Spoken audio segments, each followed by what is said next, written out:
I start and end every day with reading.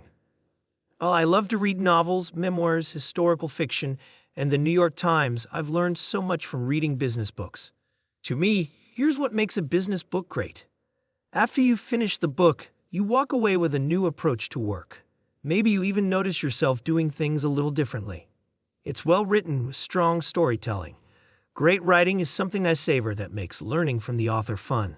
I find myself recommending the book, to the point of writing posts like this one so you'll read it too. Here are 10 books that changed the way I think about business. 1. Bad Blood by John Carreyrou. In case you've been living under a rock, Bad Blood tells the story of Elizabeth Holmes and her blood testing startup, Theranos. Holmes set the tech world on fire, graced the front of many major publications, and grew Theranos, a company she founded after dropping out of Stanford at 19, to a $9 billion valuation. But as we now know, the supposedly revolutionary blood testing technology was a fraud. What's most shocking to me is how 800 Theranos employees lived this false reality for so long before whistleblowers emerged, much later than one might think. Bad Blood is a mesmerizing cautionary tale. 2. Rotopia by Emily Chang. I've always been drawn to Chang's work. She's sharp, poised, articulate, and present. Plus, she has a wonderful way of drawing colorful commentary out of her interviewees. This book is about how tech came to be such a male-dominated industry. It touches on not only why women were excluded from the tech boom, but also how that has negatively affected the quality of our products.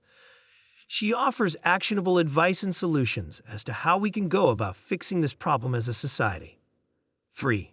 Contagious by Jonah Berger. In this one, Berger, a professor at UPenn and expert in viral marketing and social influence, explores and discusses how social trends go viral.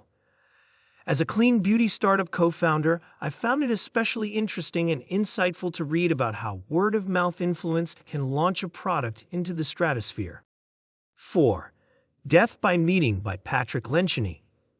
A former colleague at Eventbrite, Mitya Hirschman, recommended this one. He ran the most efficient meeting I've ever seen, so when he recommended a book about meetings, I didn't think twice before picking it up. If you find yourself spending or wasting too much time in meetings, this book is for you. It's a parable about a CEO who is on the brink of being fired for running lackluster meetings. Feeling the pressure, he and his assistant set out to discover what exactly creates an engaging, productive meeting, and he finds out as you ride shotgun. 5. Deep Work by Cal Newport.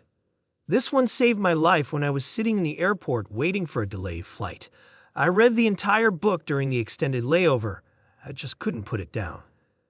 The key concept here is understanding the difference between deep and shallow work.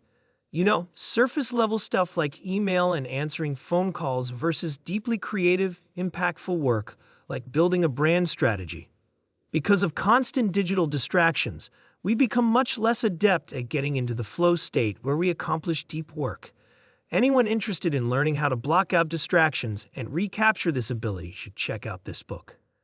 6. The Effective Executive by Peter Drucker.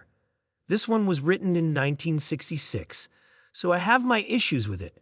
Few, if any, mentions of women being at the top of the list. But it's a classic. One particular idea from this book has stuck with me. The line goes something like, "The effective executive does one thing at a time," and the author explores how to choose what matters most, how to best spend your time, and how those ideas relate to productivity. 7. The Hard Thing About Hard Things by Ben Horowitz. This book is insanely well written and very funny, but very serious at the same time. It has many moments of lightness to balance out the weight of big concepts.